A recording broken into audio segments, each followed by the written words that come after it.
அப்படின்னா என்னன்னா, அந்த முழு தைலத்தையும் அந்த ஆண்குறி உறிந்து கொள்ளுகிறது. திரும்ப 2வது தடவை தைலம் போட்டீங்கன்னா தான் அந்த ஸ்மூத் மூமெண்ட் கிடைக்கும். தளதளவென்று நிறைய அந்த தைலத்தை போட்டு இந்த பால் கறப்பதை போல 150 200 முறை இப்படி தடவினால் அங்கே மேலே இரத்த குழாய்கள் தடித்து வீங்கி வருவதை பார்ப்பீர்கள். இரத்த குழாய் வீங்கி தடித்து வருகிற போது என்ன ஆகிறது, உள்ளே இருக்கிற 2 பேரல்ஸ், 2 டியூப்ஸ், கார்பஸ் பாஞ்சியோசம், கார்பஸ் கேவர்னோசம், இந்த 2லையும் இரத்த ஓட்டம் அதிகரித்து இந்த விரைப்புத்தன்மை பலம் பெற்று நகம் போல ஆண்குறி முழு விரைப்பை பெற்றுவிடும். ஆனால் எதிர் திசையிலே அசைக்கக்கூடாது. எப்பொழுதுமே அந்த வெளிப்புறத்தை நோக்கி அதை இழுத்து விட வேண்டும். அப்படி விடுகிற போது அது விரைப்பு வரும். ஆனால் அதில் உணர்ச்சி வயப்பட்டு விடாமல் எதிர் திசையில் நகர்த்தாமல் இப்படி அந்த ஆண்குறியை இப்படி நீவி விட வேண்டும்.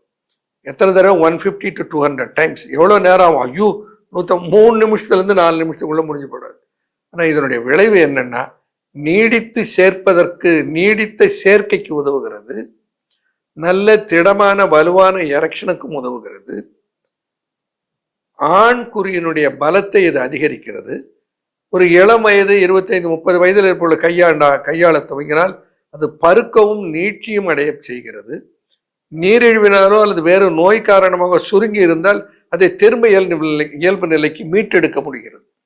இப்படிப்பட்ட சக்திகளை உள்ளடக்கியது தான் மானியான் தைலம். அது சீப் அண்ட் பெஸ்ட். மானியான் தைலம் நான் சொன்ன பாருங்க, அதை கவனத்தில் வச்சுங்க. முதல்ல தளதளன்னு தடவிட்டு இப்படி இழுத்தீங்கன்னா மறைஞ்சு போயிடும்னு சொன்னேன். வேற எந்த எண்ணெயை தடவுங்க மறையாது. அப்படி மறைந்து போகிறது என்றால் அது ரியல் மானியான் தைலம். அதில் அந்த ப்ளூ கலரில் என்னுடைய எம்ப்ளம் இருக்கும். அதை வச்சு நீங்கள் அடையாளம் கண்டு கொள்ளலாம்.